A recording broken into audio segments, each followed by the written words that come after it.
Alright everyone, today I wanted to come at you with a video response to a question I got from Force Built. So shout out to Force Built. He was curious about what kind of welders I own and what my favorite welder is. So what I'm going to do is I'm just going to walk you through this and show you everything.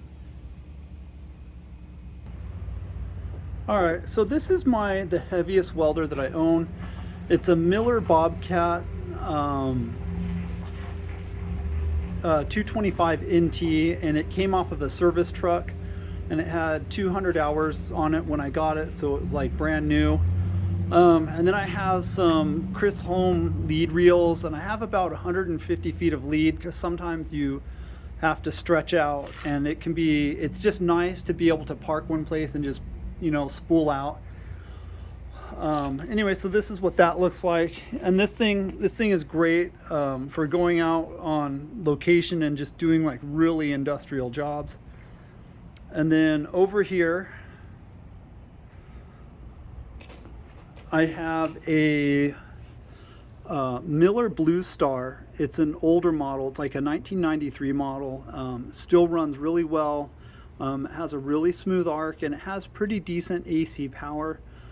And so I keep this one with me all the time, simply for the fact that it's been just really handy to have, because sometimes you just get stuck. And I have even used the welder to jump start cars, and what I'll do is I'll just turn the amperage down really low and it'll start a car with no problem. So that's really handy to have. And so anyways, let me take you back out to the shop and I will show you what I have back there. Alright, so this is my go-to daily driver that I've had for about 13 or 14 years.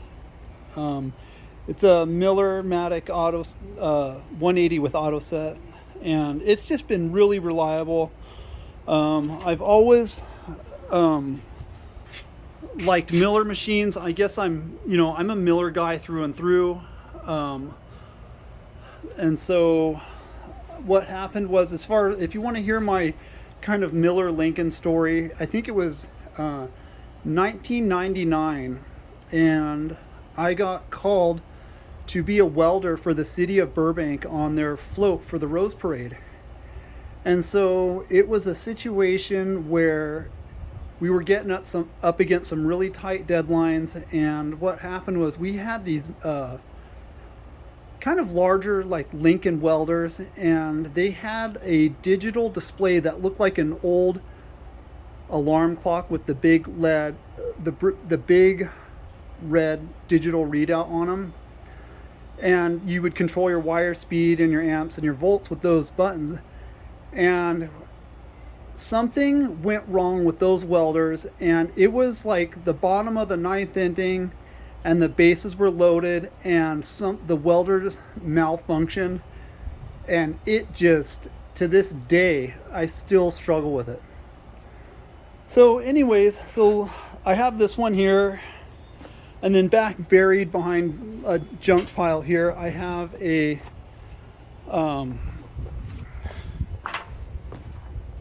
Miller Thunderbolt that my wife got me for an anniversary present one year, and it's a transformer base that's infinitely adjustable, and it is a great welder. I actually used this welder to practice for my unlimited thickness test for 3 and 4G with 7018. And so if you can pick one of those up at a deal, because I know that the newer inverter based ones have just recently come out, and I think they're probably about $500 or $600. But if you can find one of these at a garage sale or on OfferUp or Craigslist, go ahead and just snatch it up. And then over here I have my titanium, the Flux 125, and then I have the stick 225, and I will definitely get into some videos with that and just kind of extensively review it. And then over here I have my Vulcan TIG 205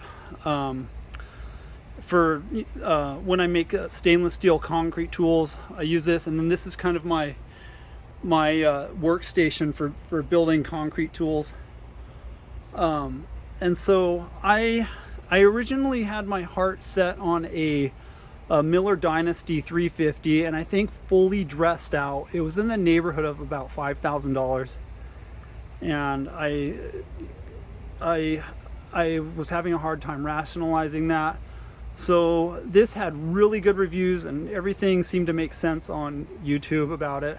So I went ahead and picked one up, and I think I'm into it about a couple years now, because I bought this just after they had come out with it, after they discontinued the TIG 200. And it's worked flawless. I mean, it does aluminum really well. I've welded box cutter blades with it, and it did an amazing job. And so, anyways, when the time comes, or if a job comes in that I can rationalize purchasing a Miller Dynasty, hands down, I will get one.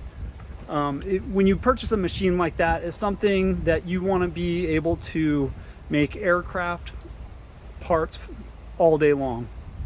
And so anyways, that's about all. Please like, comment, and subscribe, and I will see you on the next one. Peace out.